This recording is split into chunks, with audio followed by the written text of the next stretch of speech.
할렐루야. 하나님께 영광 돌립니다. 오늘은 이제 22절로 갑니다. 기도합니다. 영광과 감사와 존귀가 하나님께 있습니다. 로마서 15장의 말씀들을 열어주시고 이 말씀의 깊은 것들을 깨닫게 하옵소서. 종을 낮추시고 겸손하게 하시고 하나님의 능력과 지혜로 이 말씀의 깊은 것들을 풀어주시기를 원합니다. 주님을 사랑하고 복음을 사랑하며 믿음이 강해지기를 원하는 사모하는 백성들이 있사오니 친히 하나님 말씀하시고 축복하옵소서. 예수님을 사모하며 축복하며 기도합니다. 아멘. 자, 이제 22절부터 29절까지는 바울의 사역자로서의 모습이 있습니다. 여러분, 그 사람의 말과 행동을 보면 풍겨나오는 그 이미지가 있잖아요. 어떤 사람들은 믿음이 강합니다. 어떤 사람들은 연약합니다. 바울은 믿음이 강한 자들이죠. 17절로 21절에 그가 뭘 자랑하는지를 우리가 봤습니다. 자랑거리가 넘친다는 것은 승리하는 자의 삶이고 만족한 자의 삶이고 가진 자의 삶입니다. 우리 모두에게 이와 같은 자랑거리가 넘치기를 바랍니다.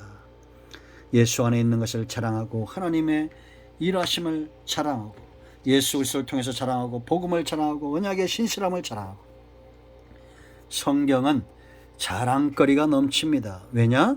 그대로 되기 때문입니다. 이제 바울의 건강한 믿음의 모습을 보십시오. 그가 이제 22절로 29절까지 서바나, 요즘으로 말하면 스페인인데 이 스페인에 나가 전도할 것을 이야기하면서 그들에게 도움을 청하는데 바울의 모습에 이 강인한 모습이 있습니다. 영적으로 강하고 강한 사역자의 모습인데 그 첫째는 절대 포기하거나 기진하지 않는다는 거예요. 하나님의 뜻에 매인바 되고 하나님의 성령에 붙들림 바 되고 약속의 말씀이 분명하면 포기하거나 기진하지 않는 것은 너무나 당연하지 않습니까? 17절 22절 말씀 보세요. 그러므로 또한 내가 너에게 가려다 하던 것이 여러 번 막혔다라고 말합니다. 여러 번 막혔으나 포기하지 않는다는 거죠. 여러분, 사단은 장애물을 놓는 존재입니다. 참수하는 자고 해방하는 자고 핍박하는 자랍니다. 포행자예요. 비방합니다. 그러므로 여러분, 우리는 말과 행동에 있어서 성령의 역사가 아닌 것들은 흉내도 내지 말아야 되잖아요. 죄는 모양이라도 보여야 됩니다. 기진하지 않았다는 겁니다. 당당했다는 겁니다. 이스라엘 백성들이 가나안에 들어가서 7년간 40개가 넘는 성읍을 정복합니다. 대단하죠? 성령의 사람입니다. 골리앗을 때려잡자 이스라엘 군대가 그 영적인 용맹함, 기진했던 상태가 회복이 됩니다. 미디안이 기드온에 의해서 300명의 용사에 의해서 첫 번째 전쟁에 승리하자 잠든 용사들이 깨어납니다. 여러분, 지금 예수 믿다가 기진한 백성들이 있습니다. 8번, 9번, 10번 막혀도 일어나야 됩니다. 기진함에서 일어나기를 축원드립니다. 강하고 담대하기를 축원드립니다. 기도의 자리로 나아가고 예배의 자리로 나아가고 정말 하나님이 기뻐하시는 예배자, 하나님이 찾으시는 기도자가 되기를 축원드립니다. 바울 안에 있던 동일한 성령이 우리 가운데 역사함으로 우리는 절대 뒤로 물러가 멸망할 자들이 아니고 기진하여 엎어질 자들이 아닙니다. 기진하지 마십시오. 일어나십시오. 떨쳐 일어나십시오. 두 번째, 그들에게는 거침이 없습니다. 자, 23절 말씀 보세요.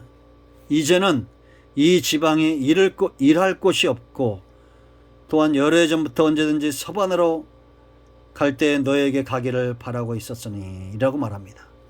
일할 곳이 없다. 왜냐? 힘이 없어서가 아니라 편만하게 복음을 다 전했다는 겁니다.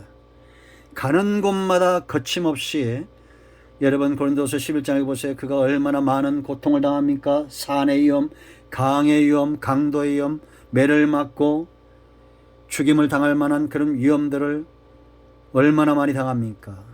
사막의 위험. 그런데도 절대 낙심하거나 거침없이 그 모든 사역들을 감당하는 것을 보게 됩니다. 우리도 한 번쯤은 이런 얘기 해보잖아요. 내 주변은 이제 복음을 전할 곳이 없습니다. 복음을 전해야 될 사람들이 있으면 내게 말씀해 주십시오. 당당하게 복음을 들고 나가는 그런 저와 여러분 되기를 축복합니다. 끊임없이 도전하고 나가면 있다. 하나님께서 루디아의 마음을 열었듯이 우리가 거침없이 가서 복음을 전할 때 마음이 열리는 사람이 있다는 확신을 가져야 됩니다.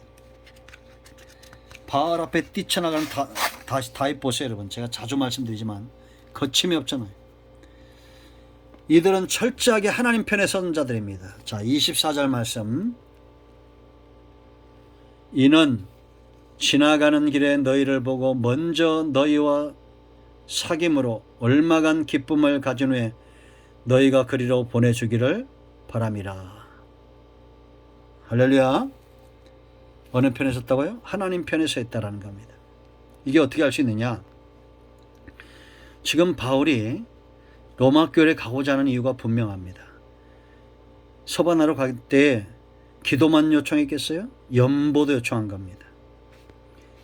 여러분, 이거 우리가 헌금 강조한다, 이거 참 쉽지 않습니다. 물론 헌금보다 영혼이 귀한데 그 귀한 영혼들이 복받게 하려면 선교하고 구제하는 일에 쓰임받아야 됩니다.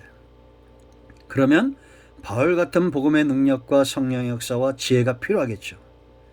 교회가 너무 많은 헌금들을 강조하는 것도 문제가 되지만 안 하는 것도 문제가 있고, 더 나쁜 거는 우리 교회는 저 교회랑 다릅니다라고 말하는 건 더 나쁜 거예요.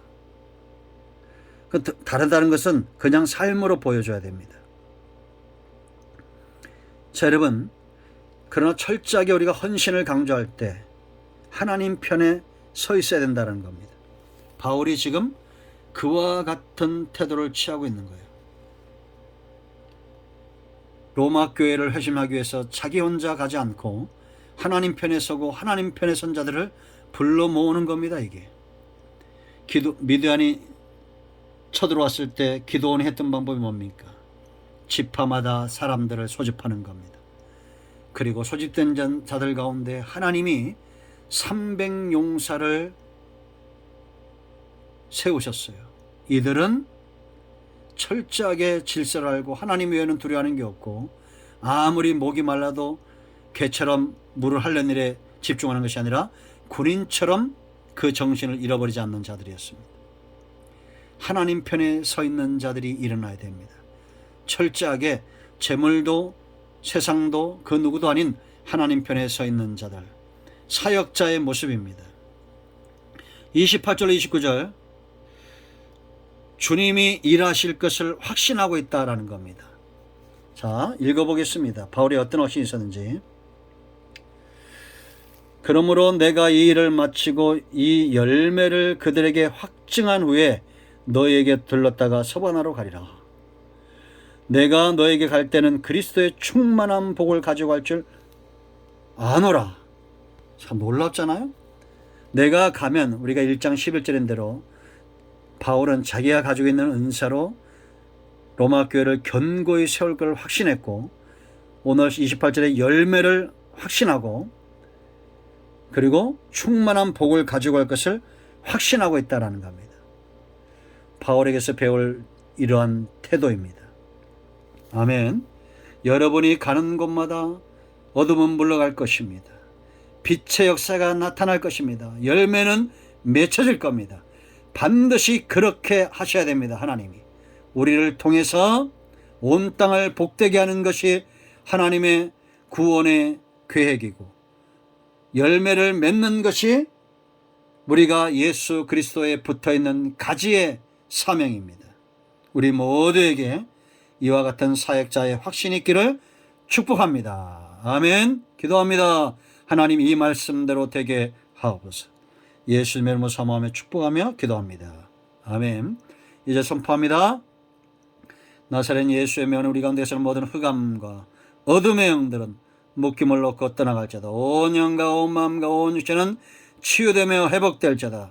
암덩어리 녹아지며 성인병들 치유되며 정신세계는 회복되어지며 문제 있는 모든 것들은 막힌 것들은 열려질지어다. 예수님의 이름으로 사모하며 축복하며 취하며 기도합니다. 아멘. 응답되었습니다. 할렐루야. 여러분 모두를 축복합니다. 아멘.